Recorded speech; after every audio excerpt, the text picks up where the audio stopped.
Shalom Aleichem, everyone. We're continuing Hachseg's learning of the Pele Yoetz, day number 182, continuing in the Diborim, in the words that are asa, that we're not allowed to say, and we're still within the realm of where in mitzvahs you could end up saying speech that is asa. Says the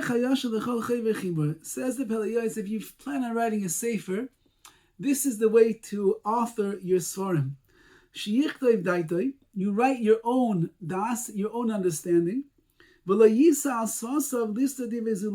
not in your words come to oppose and to cancel out somebody else's pshat, somebody else's words. Only if there's going to be a difference in what the halach is going to be. You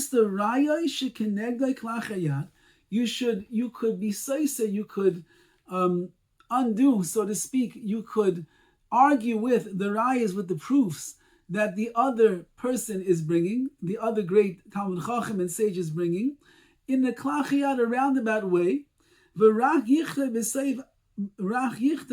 the besayf, you write at the end of this whole commentary over here, I am b'sefer pliny. Take a look over there in that sefer, which is referencing the other person that you're really arguing with. And the person who decides to, he will make a decision who is right and who is wrong.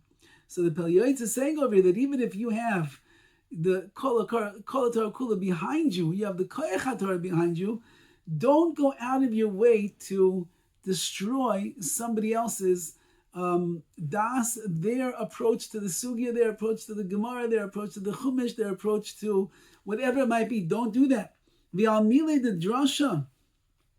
And if you go to shul and you hear a drasha, the Rav speaks Shabbos morning. Just say, yes, it was very, very good. It was very good. Even whether it was good or whether it was bad, don't say anything else besides it was good. Then my nafkamina, what does it bother you? Meaning, he already spoke. So what are you going to say? It was a bad drasha? Say nice things about the Rav. Say nice things about the drasha, about the shir that you went to. Say nice things over there.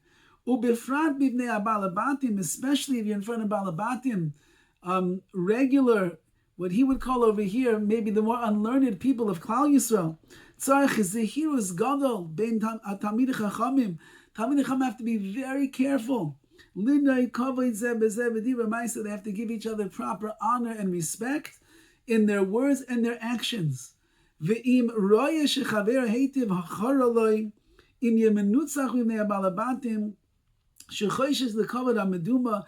you see two Talmidei Chacham are speaking with each other and learning, and one, let's call him Reuven, he realized that Shimon cannot let go of his kavod, his honor, and it matters to him a lot if the people that are around him, the balabatim, think that he knows better than Reuven.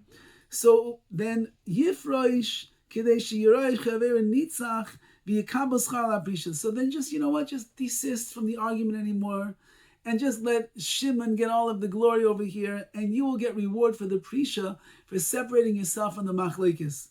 And then when you're by yourselves, these two Talmidei Chachamim, then Reuven can share with Shimon what he really thinks about the argument, and he can intimate that he believes that he has a different understanding than him. These are some of the ways of people of wisdom, that their Torah will be desired by the Rebbeinu Shalom. So Pele Yoetz is saying, that's why he's a Pele, that he's a Pele over here, that even in one's learning, even when you could undermine somebody else's opinion and the like, we do it to the best of our abilities, not to go out of our way to undermine, to say people are wrong, to prove. We do everything with kavod, with honor, with respect in the proper way. That's the way to learn, says the Pele Yoetz. The mitzvah tefillah, let's say when it comes to tefillah, to our davening, gam keni mispala b'yoysa shikr, if a person davens when they're drunk, they can't speak in front of the king. Or you have to go to the restroom, facilities. You can't say brachas when you have to go to the restroom.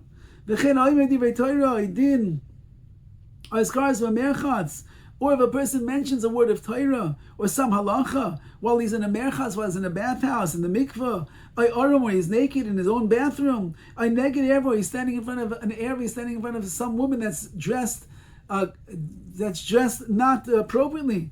He's in a place where there's waste, there's excrement and the like lying around. Tefilosai to Eva, he should know that his prayers in those cases are abominable to the Rebbeinu Shalom. He did not fulfill his obligation. His brachos, his blessings wasted. Mitzvah, and instead of doing a mitzvah, avera he biyadi, has an avera in his hands. Kepet Dovid Navala, like a mouth that is speaking abominations. The afi made a shikr, even if he's not kokach, so drunk. He just has to go to the bathroom a little bit. Kol shu shasi etzarich l'nagav, anyone that drank already a little and has to go to the bathroom a little, even though that he fulfilled his obligation in his prayers, avera ka oved, he did an avera still. V'nimsa oisa mitzvah avera, he did a mitzvah and an avera. So you daven, you got the credit, but since you really had to go to the restroom, or really you're a bit drunk, so therefore there's an avera that's attached as well. Says the Pele Yoetz, be careful, make sure that you're in the right frame of mind when you're coming to daven. Hamedaber be'emset tefillas, the great problem of Klal Yisrael in our world. A person speaks in the middle of tefillah, in the middle of prayers. Oy be'emset kriya shema, in the middle of the kriya shema. V'afilu b'seich psuki de zimra, or in the midst of psuki de zimra. Oy b'chazar sa'amidu, or when the Baal Tefillah, the Shaliach Tzibur is repeating the Shemon Esrei.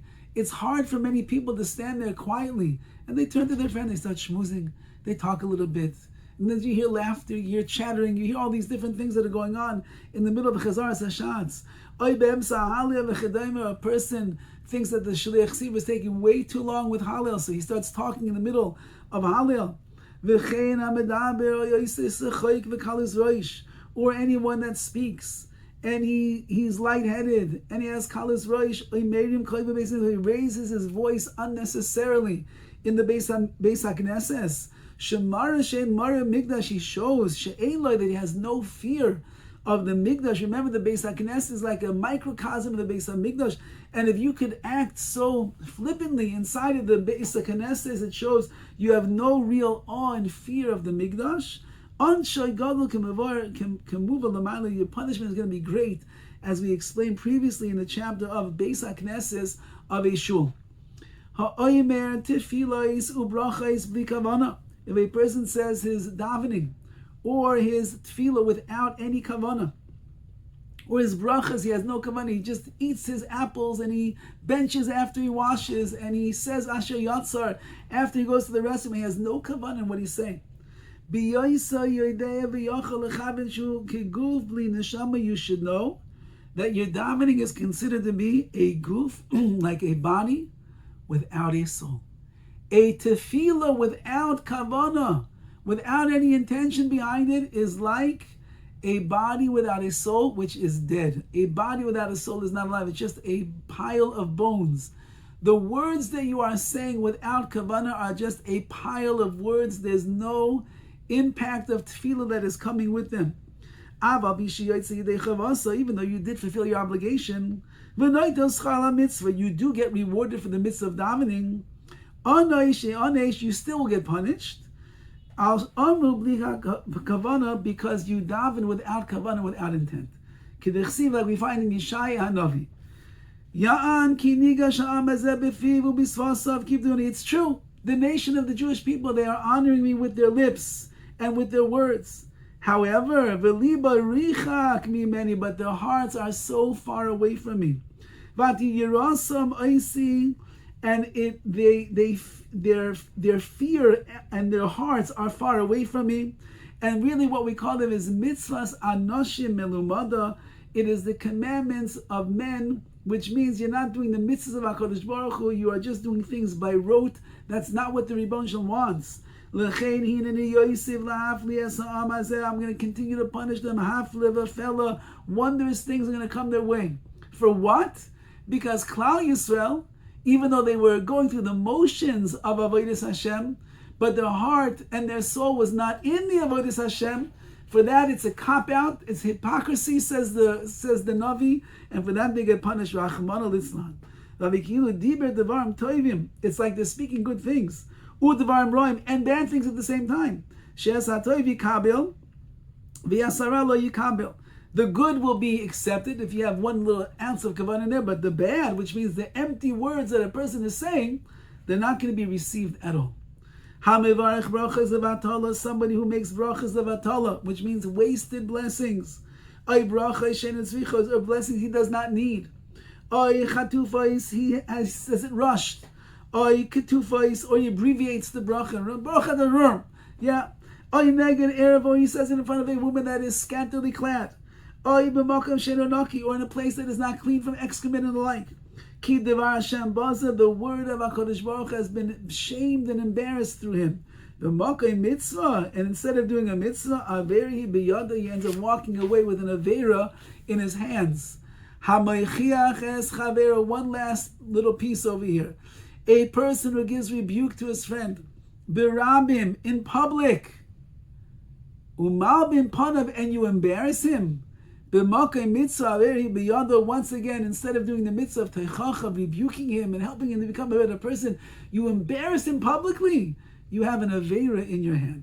The Gemara says it's as if you spilled his blood, you killed him. So too, if you give rebuke to someone in a place where it's not fitting to rebuke them, there's times to say, and there's times not to say. For example, if you know this person's not going to listen to you anyway, just leave them shugging and they don't know what they're doing wrong. Just leave them on their own ways and let them do things b'shoigig, which means it's inadvertent, the sins that they're committing. And now you told them, hey, you're not allowed to do that. And they're still not going to listen to you. You now turn their sins into mezidim, into knowingly that they're doing the wrong thing. You're going to get punished as a result of that, because you ruined their abilities to have an excuse that they didn't know that they're doing the wrong thing. So if somebody comes and he argues with somebody else after they already made peace, you bring the machlekes back to where it was before. Like people say, vikuach, the argument is chatzi machlekes, is half the way to the machlekes, to the argument, to the contention itself. So just if there's shalom, don't open up old wounds and scars. Leave it alone. All the best, Rabbi Isai. Mitzvah Hashem, we should use our speech in so many areas that we've seen so far. We should be zeicher to use our speech in the right way. All the best.